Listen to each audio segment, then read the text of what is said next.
작년과 올해 대법관, 헌법재판관 후보에까지 올랐습니다. 이력도 굉장히 화려하고 경험도 많은 것으로 보이는데 내정자 이제 자질을 얘기하셨으니까 그렇다면은 선관위에서의 업무는 어떻게 예상해 볼 수 있을까요?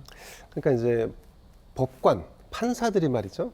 지방에 있는 지법원장을 할 때 예를 들어서 원주시다 그러면 원주시 지법원장을 하죠. 그러면 예. 원주시 지법원장은 원주시 선거관리위원회의 당연직 위원장이 됩니다. 물론 비상근 비상임이지만 예. 자 그렇기 때문에 법관으로서 일정직 이상을 거친 인물은 그러니까 전국 243개 선거구 지역에 선관위원장을 거쳤을 가능성이 매우 높습니다. 그러니까 예. 지방에서 선거 관련된 업무와 관련 보고를 한 번쯤은 꿰뚫어 봤을 경험은 가지고 있다. 자 그런데 그렇기 때문에 이분들이 그러면 법관이었기 때문에 무조건 이 선관위의 중요 업무를 맡아야만 하는가에 대한 반론이 있을 수 있죠. 그래서 예. 김용빈이라는 분이 걸어왔던 그동안의 어떤 이 선거 관련 이력에 대해서는 저는 야당이 좀 더 면밀하게 분석을 해서 국민들에게 보여주고 적절하지 않은 부분에 대해서는 얘기를 할 필요가 있다, 거론할 필요가 있다라고 봅니다. 저는 제가 개인적으로 기대하는 것은 선관위가 그동안에 일을 해왔을 때 지금 뭐 어떤 인사에 대한 비리 말고도 선관위의 업무라는 것이 주요 업무 중에 하나가 선거 사무를 관장하는데 그냥 행정적인 어떤 안내자가 아니라 마치 사법적인 역할까지 합니다. 이를테면 뭐 부정한 사실이 있거나 선거 부정이 있으면 그거를 캐치해서 고발까지 하고 그렇죠. 결국은 그 사람의 당락을 쥐게 되는 역할까지 예. 하는데 그런데 선관위가 사실은 관성에 오래 노출돼 있고 사실은 졌다 보니까 고발을 하는데 정권 차원에서 약간 청부성 어떤 고발을 한다든지 선택적 고발을 그렇죠. 하는 선택적 거죠. 고발을 예. 하죠.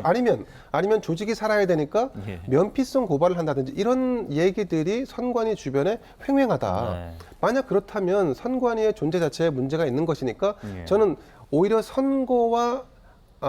선거관리위원회에 오랫동안 몸담았던 사람보다는 오히려 외부 인사가 들어와서 개혁을 하는 것이 적임이지 않을까. 그리고 사실은 오히려 저는 지난 문재인 정부 때 조혜주 그 선관위 상임위원과 관련된 네. 얘기를 안 할 수가 없는데, 그러니까 특정 후보 대선 후보의 캠프에 몸담았다라고 하는 의혹을 받는 인물이 선관위의 어떤 장관급 자리에 앉다 보니까 정권 내내 선거에 대한 중립성 논란이 있을 수밖에 없었다. 예. 그래서 저는 이번에도 오히려 국회나 야당이 주목해야 할 것은 이 후보자가 사무총장이 될 사람이 선거의 중립성을 지킬 수 있는가 없는가에 포커스를 맞춰서 좀 들여다봤으면 좋겠다.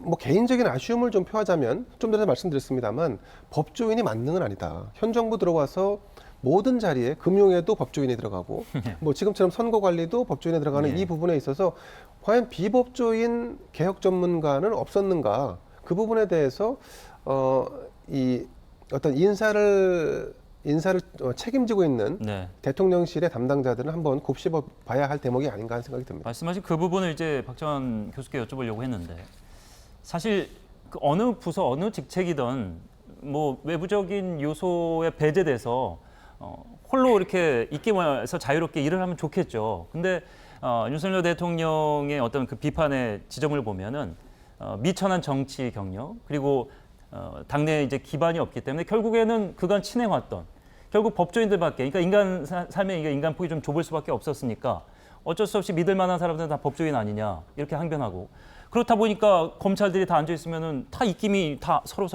아르마 아니까 그 입김이 안 가겠느냐 대통령이 눈치 보지 않겠느냐 뭐 이런 지적인 건데. 그러니까 전 두 가지 점이 문제가 있다고 예. 봐요. 첫 번째는 지난 정부 때 검찰 개혁을 얘기를 했습니다. 예. 그럼 검찰 개혁을 얘기할 때 내부 개혁이 안 되니 한계가 있으니 외부 인사가 들어가서 개혁을 해야 된다. 또 외부의 견제 시스템이 필요하다. 이게 검찰 개혁의 핵심 요지였어요. 예. 근데 거기에 대해서 검찰이 강력하게 반대를 했죠. 그리고 결국은 그 갈등 끝에 윤석열 정부가 탄생을 했습니다. 자, 선관위가 개혁이 필요하다. 그러면 선관위에 대해서 내로남불이에요. 검찰은 외부 인사가 들어와서 개혁하면 안 되고 선관위는 외부 인사가 들어가서 개혁해야 됩니까? 자, 이런 점 하나 생각해 볼 지점이 있는 거고요. 예. 자, 두 번째는 대통령제 중심의 국가에서 대통령과 친분이 있고 경험이 있는 사람들, 아는 사람들을 쓰는 건 좀 불가피한 면이 있다고 봅니다. 네. 자, 그런데 문제는요. 거기에 들어가서 쓰여지시는 분들이 자기들의 한계와 문제점을 알고 있어야 된다는 게 핵심이라고 봐요.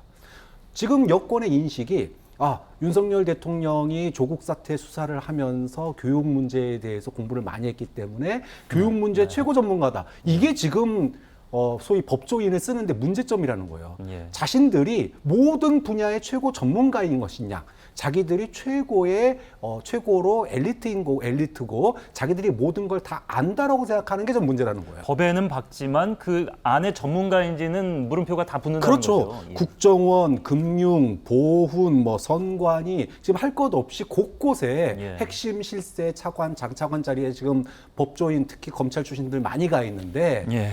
이런 인식, 내가 관련 수사해봐서 아는데, 내가 그거 해봐서 아는데, 이런 식으로 자기들만 옳다라고 하는 이런 인식이 지금 어설픈 국정 운영의 한 축으로 국민들이 우려를 가지고 있다라고 하는 점을 알고 인사를 하면 문제가 안 돼요. 예. 그런데 지금 인식 자체가 모르고 있습니다. 그게 저는 더 큰 문제라고 봅니다. 이게 참 그 대한민국의 병폐고 언론도 좀 반성해야 되는 게 공교롭게도 이 자리에는 지금 이제 법조인이 없으셔갖고 근데 이제 방송국 패널들도 자세히 들여다보면 요즘 좀 덜하다고는 하지만 뭐 변호사 검사 출신들이 많습니다. 사실 그게 이제 법을 잘 안다는 것 자체가 대한민국에서 이제 사자에 대한 어떤 권위 그거를 이제 방송에서 가져다 쓰고 회사에서도 가져다 쓰고 심지어는 이제 정부에서도 가져다 쓰는 셈이 됐는데 이제 검찰 출신의 대통령이 됐기 때문에 이게 더 심해진 거 아니냐 이렇게 보는 거죠. 그러니까 이제 저는 이제 언론인을 했었는데 예. 이제 언론인 선배 중에 그런 사람들이 있었습니다. 내가 취재해봐서 다 아는데 뭐 이런 거잖아요. 예. 그러니까 이제 어떤 특정 영역이라는 것이 모든 그러니까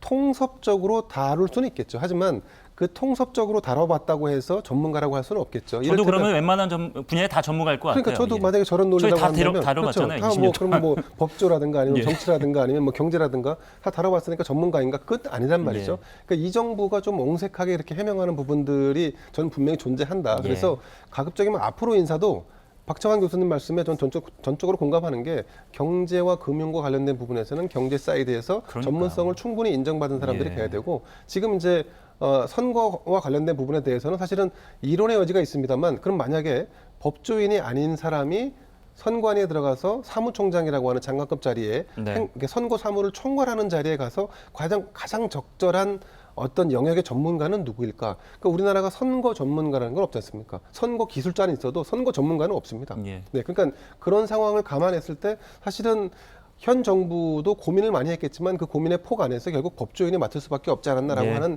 그런 결론을 내리지 않았을까 이렇게 추측을 해봅니다. 예.